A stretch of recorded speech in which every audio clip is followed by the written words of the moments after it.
ওই মাহফিলে বাধা দিতে গেছে বিএনপির বড় এক নেতা, আর সেই নেতারে বক্তা মানে এমন অপমান করছে, জনগণে এমন অপমান করছে, জোতার মালা পরালে মনে হয় এত লজ্জা হইতো না। একটু দেখেন। আমি কি কোনো দলের কথা বলেছি?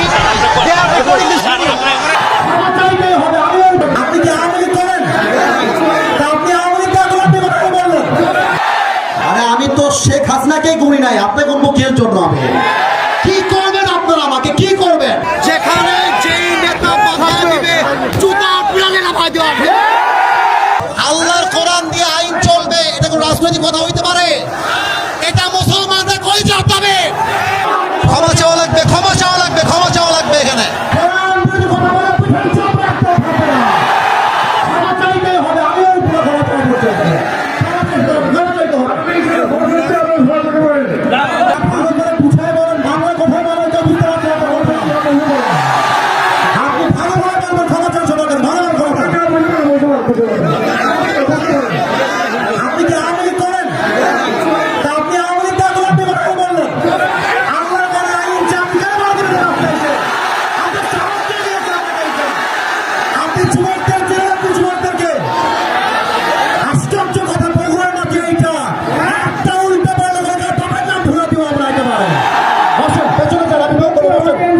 আমি বলেছি পার্লামেন্ট চলবে আল্লাহর কোরআন দিয়ে, এরকম দলের কথা বলতে মুসলমানদের কথা চলবে না।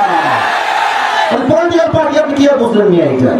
আপনি যদি আল্লাহর আইন সহ্য করতে না পারেন, আপনার ইমান থাকবে না। ছোট ভাড়া যারা হাইব্রিড পাতি নেতা আছেন, ওয়াজের মাহফিলে হেডন দেখাইতে আসেন, তারা এই সিনারি দেখা সাবধান হয়ে যান, তা না হলে জোতা পিঠা খাইয়া কোমরের মধ্যে লুঙ্গি রাখতে পারবেন না।